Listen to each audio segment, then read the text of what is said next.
Hello, this is The Intersection.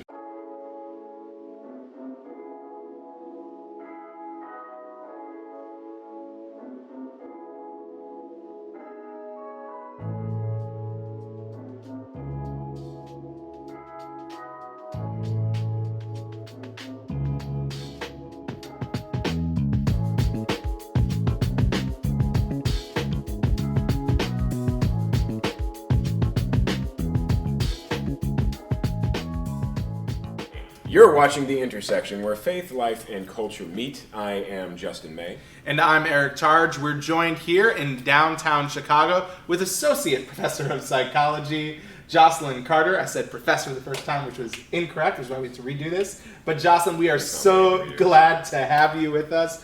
Today we are talking about the emotion of desire. But I know you want to fight that. So... Yes, so I would say it's not necessarily an emotion, but if you want to get technical, then you can watch the previous video on gratitude where we talk about the differences between emotions, thoughts, and behaviors in a little bit more detail. But the key takeaway is Eric is wrong for what he said. He's definitely wrong. Okay, yes, good. So we're going to humble ourselves here, all of us, and we're going to pretend that it's an emotion. Can we pretend, like, humor me for a moment? Absolutely. No. Absolutely. So we're just forfeiting any right to eventually become a full professor by calling it an emotion. It's probably been forfeited already. Sorry. Embracing just things being wrong. I like that. That's a really terrific start to this video. Well, desire is such an important thing, right? Mm-hmm. It's so important for the Christian life. It's so important for people, no matter what walk of life they're in or how they're exploring just spirituality, to kind of figure out where your desires are, because to explore the Christian walk is full of what does your heart desire. I think of a verse, I know it's a strange verse to focus on for the topic of desire, but it's Exodus 20 verse 3, where it says, "You shall have no other gods before me." So that's from the Ten Commandments. And there's a really interesting quote by Martin Luther, who we know has a lot of baggage, but here's his quote about Exodus 20 verse 3. He says, "Whatever your heart clings to and relies upon, that is your God. Trust and faith of the heart alone make both God and idol." So I think I'd add here that whatever your heart clings to or relies on for ultimate security, that is your greatest desire, and that becomes your God. And so for that reason, it's so important for Christians to understand their desires and then be understanding on how do we tweak or change our desires. So help us. Yeah. What is desire from the psychological standpoint, and how do we even go about the start of this journey? Yeah, so that's a really good question. It's something that psychologists have been thinking about for a very long time mostly in terms of identity development. There's some theories of development and how humans progress from stage to stage. And one of the key things that is a task of adolescence, which is why I like working with that age group so much, is that adolescents are really starting to strip away from what their parents have told them they should desire, or what their parents have told them their identity should be, and figure out for themselves who they are and what's important to them. So the questions are like, well, trying to figure out why you're doing the things that you do, because a lot of times people can act in a way that you might assume this is why you're doing it, but it might be for a completely different reason. So it's not just about thinking about how you're living your day-to-day life, but like, what's the meaning behind that action, whatever you're doing. And so like that why, and like, what am I getting out of it? What's the function? That's another word or question that psychologists like to ask a lot. Helps us figure out really what our desires are when we keep asking that question until there's no more to ask, because something just is the way it is. This is the deepest desire of our heart, but it takes growth and maturity and self-reflection and really knowing yourself and feeling like you can have that space and that freedom to let go of identities that maybe other people have put on you, which can be a little bit scary too. Yeah, you said so many really interesting things there, Jocelyn. I'm trying to take them all in, but just like the idea that kids and teens who are kind of rejecting the desires that have been put on them, that's actually something to celebrate and see as a positive thing. And it's not something for parents to have deep fear of and be looking at, oh, where's our culture going, but rather say, hey, this is a positive thing, because now we can actually talk about what's going on in your heart rather than the labels that I've constantly put on you, or our church has put on you, or our culture has put on you. So that's such an interesting vantage point to look at it that I think can give so much peace to parents in an age where there's so much fear-mongering about those things. So. Yeah, and I think what's really interesting, especially thinking about college students, so I don't necessarily study college students, but I work with a lot of college students as a professor. Obviously, yeah. And was just advising a young woman who said, we were talking about what she wanted her major to be, and we were talking and she said, oh, that's exactly what my mom said I should do, and I don't want to do it because my mom said I should. And I told her, like, well, moms are normally right a lot of the time, but it's not a reason not to do something because you don't want to, like, give in to your mom. So I told her that's actually, like, true maturity is, like, sometimes it is going to be something that someone else put on you that you like rejected sort of in opposition, because sometimes teenagers are oppositional, and that's part of it too. But, like, really, having that space to, to take a step back and make that decision for yourself. Yeah. Very cool. So, earlier we were talking a little bit about taking some of those desires that you feel, that feel very natural, that, but you recognize they're not good desires. You don't like those desires. Like Christopher Yuan in his new book, Holy Sexuality, talks a little bit about it this way, that looking at the end of whatever that desire that you have is, can give you an idea of, like, is this a good desire or not? So, he uses the example of, like, a young man, having, like, a sexual desire for a young woman who could potentially be his wife. And so they're moving in that direction. And that okay, that's normal, that's healthy. But, like, if I desire, to have $1 million or, this giant house or this whatever car, and I'm willing to do it at all costs, and it doesn't matter, so I'm going to start embezzling funds from the church or whatever, okay, that's not a good desire, right? That's a way to bring it. I mean, well, hey, it's a troubling time we live in. We don't have this problem here. Other places do. No, how would you, as a psychologist, go about helping to coach somebody to change some of those desires? Yeah, that's such a good question. I feel like I get that all the time with students in our college ministry. They're asking of, like, okay, I want this, but I don't want that. They're totally wrestling with what Paul talks about, right? So the Apostle Paul says, I do what I don't want to do. And there's a question like, so how do you change what you want? How do you change what you want? Yeah, well, that's really, that's a good question. I don't know that psychologists have a great answer for that. You haven't figured it out yet? No.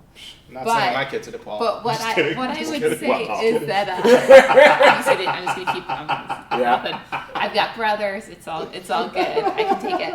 I think if we have that underlying motivation, that desire that we know is godly, then what? So I'm sort of assuming that's the case.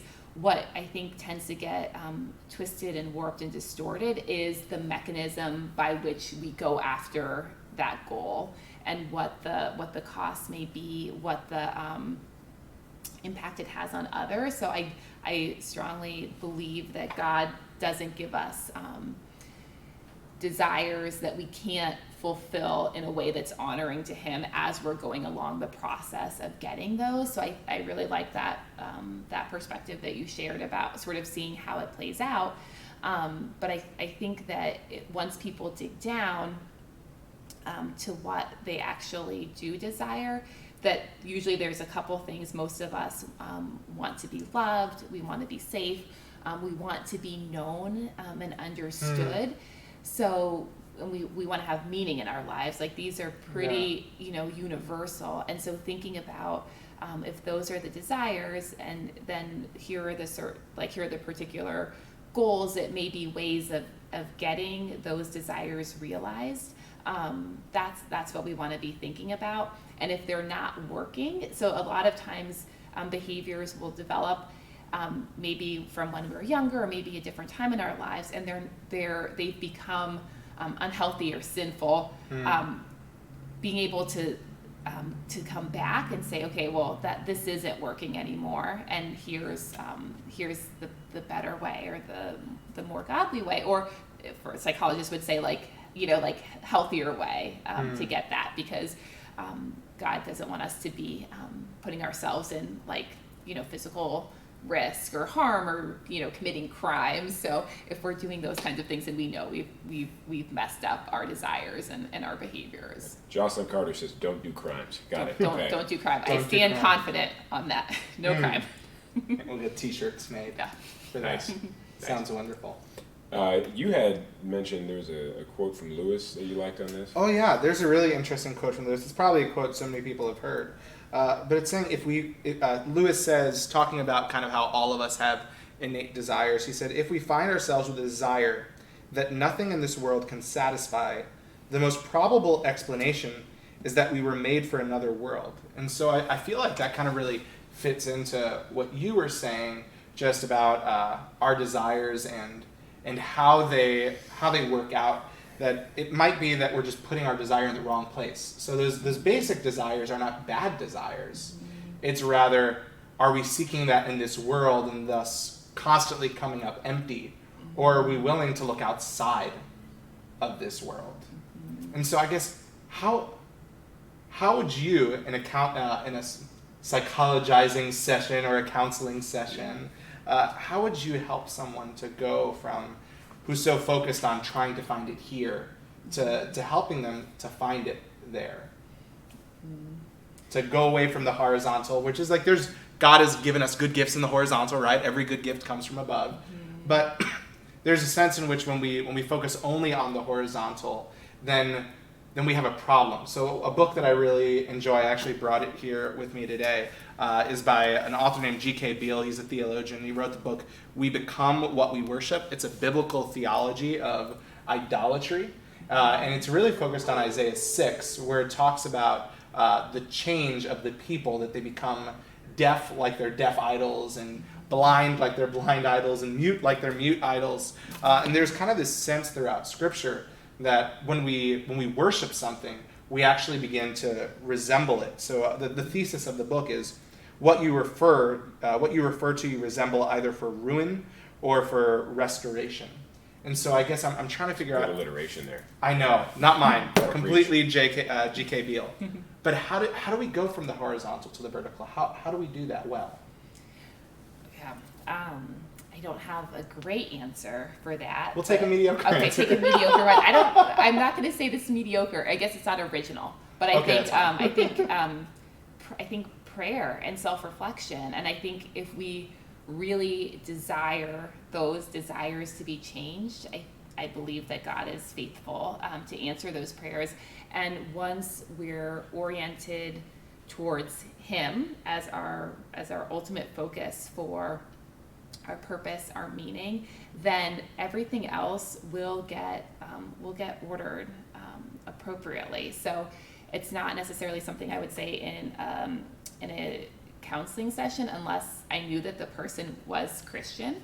But it makes it so much easier when people are Christians, and I can remind them about who God is and what His promises are, and assure them that His desires for them are good. So I think having that ultimate confidence, authority, foundation as your starting point, then everything else does fall into place. It may not fall into place quickly, or easily, but it will. Yeah, it makes me think of Romans, the book of Romans, where it says that we need to kind of renew our minds in a sense, so that we might see all these gifts and do all these things, and really render these good gifts that we delight in here on earth as worship unto the Lord. And I know, Justin, you had that verse that you were talking about earlier. Psalm 37:4, delight yourself in the Lord, and He will give you the desires of your heart. So not to take away from that like, oh, okay, if I just say the right prayer, God's going to give me whatever I want. If I name it, then I can claim it.